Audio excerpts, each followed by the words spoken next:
हिमाचल प्रदेश के 3 विधानसभा और लोकसभा की 1 सीट के लिए हुए उपचुनावों के परिणाम घोषित हो गए हैं। प्रदेश की मंडी संसदीय सीट से कांग्रेस प्रत्याशी और पूर्व मुख्यमंत्री वीरभद्र सिंह की पत्नी प्रतिभा सिंह करीब 7,490 वोटों से चुनाव जीत गई हैं। उन्होंने करीब 3,69,565 वोट हासिल किए, जबकि भाजपा प्रत्याशी ब्रिगेडियर खुशहाल चंद ठाकुर को 3,62,075 वोट मिले। हिमाचल प्रदेश के अर्की विधानसभा उपचुनाव में कांग्रेस ने जीत हासिल की। कांग्रेस के प्रत्याशी संजय अवस्थी ने 3,270 वोटों से जीत हासिल की। उन्होंने 30,798 वोट हासिल किए। हिमाचल प्रदेश के जुब्बल कोटखाई विधानसभा उपचुनाव में कांग्रेस ने बाजी मार ली। इस सीट से कांग्रेस प्रत्याशी रोहित ठाकुर ने 6,293 मतों से चुनाव जीत लिया। उन्होंने कुल 29,955 वोट हासिल किए।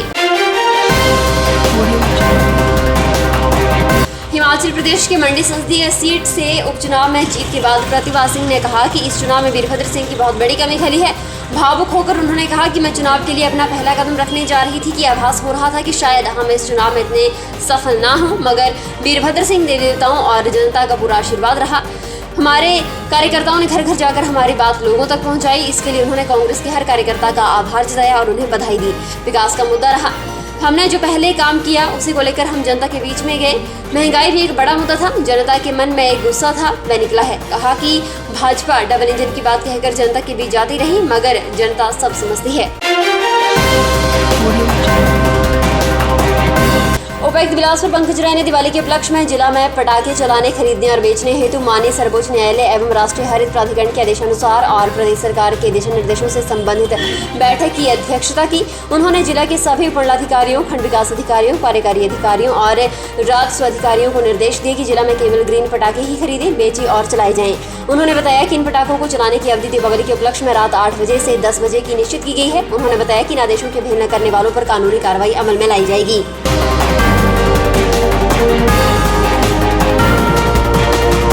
मुख्यमंत्री जयराम ठाकुर ने कहा कि वे प्रदेश की 1 लोकसभा सीट और 3 विधानसभा क्षेत्रों के लिए हुए उपचुनावों के नतीजों को विनम्रतापूर्वक स्वीकार करते हैं। उन्होंने कहा कि चुनाव परिणाम हमारी अपेक्षा के अनुरूप नहीं रहे हैं।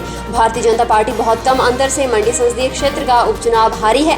जयराम ठाकुर ने कहा कि हम प्रदेश के लोगों की आकांक्षाओं पर खरा उतरने के लिए भरसक प्रयास करेंगे और नई ऊर्जा और समर्पण के साथ कार्य करते हुए 2022 के विधानसभा चुनावों में बेहतर प्रदर्शन करेंगे। मुख्यमंत्री ने इन उपचुनावों के सभी विजेता प्रत्याशियों को बधाई दी है।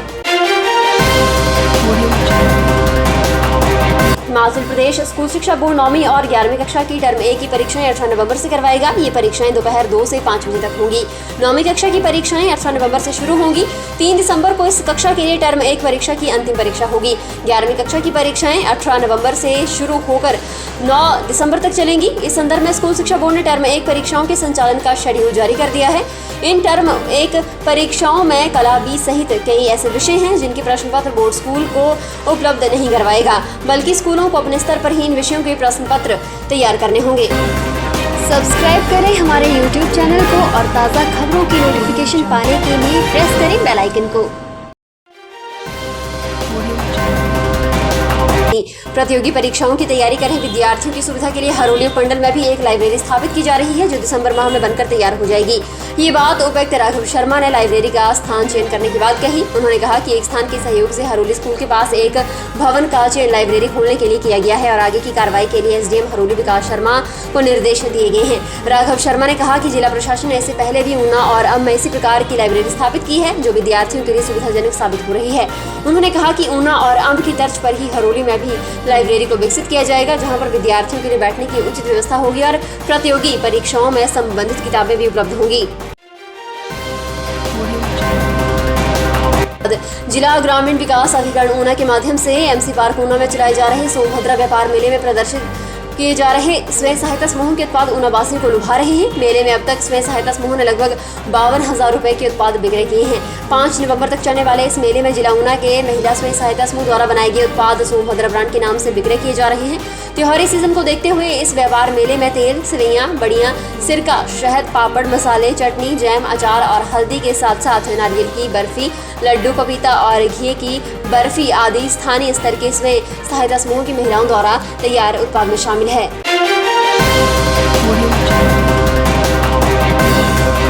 स्वतंत्रता की 75वीं वर्षगांठ के उपलक्ष्य में आजादी के अमृत महोत्सव के तहत राष्ट्रीय विधिक सेवा प्राधिकरण और राष्ट्रीय महिला आयोग के सौजन्य से उपमंडल विधिक सेवा प्राधिकरण के तत्वाधान में महिला विधिक जागरूकता शिविर का आयोजन विकास खंड झंडूता के प्रांगण में किया गया।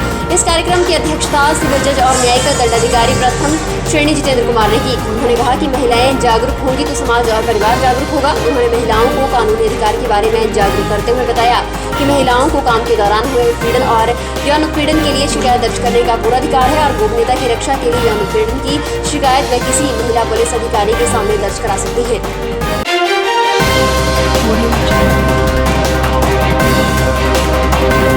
हिमाचल प्रदेश के मनाली लेह मार्ग स्थित बारालाचा दर्रा में हिमपात के बीच फंसे वाहनों को सुरक्षित स्थानों पर पहुंचाया गया है।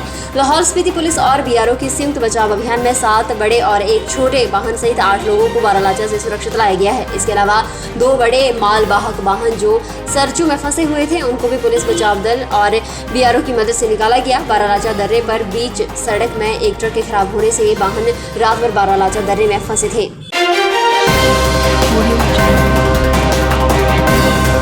मुख्य नेपाल अनिल कुमार शर्मा ने बताया कि वन विभाग के बिलासपुर वन वृत्त के अंतर्गत अनुबंध आधार पर वन रक्षकों के कुल 30 पदों की सीधी भर्ती के लिए 25 सितंबर से 5 अक्टूबर तक शारीरिक दक्षता परीक्षा में उत्तीर्ण हुए परीक्षार्थियों की लिखित परीक्षा 7 नवंबर को होगी। उन्होंने बताया कि चयनित परीक्षार्थी 7 नवंबर को 9 बजे निर्धारित परीक्षा केंद्र में पहुंचना सुनिश्चित करें। उन्होंने बताया कि सभी अभ्यर्थी अपना बुलावा पत्र, आवश्यक पहचान पत्र, लेखन सामग्री, कार्ड, क्लिपबोर्ड अनिवार्य रूप से साथ लाएं।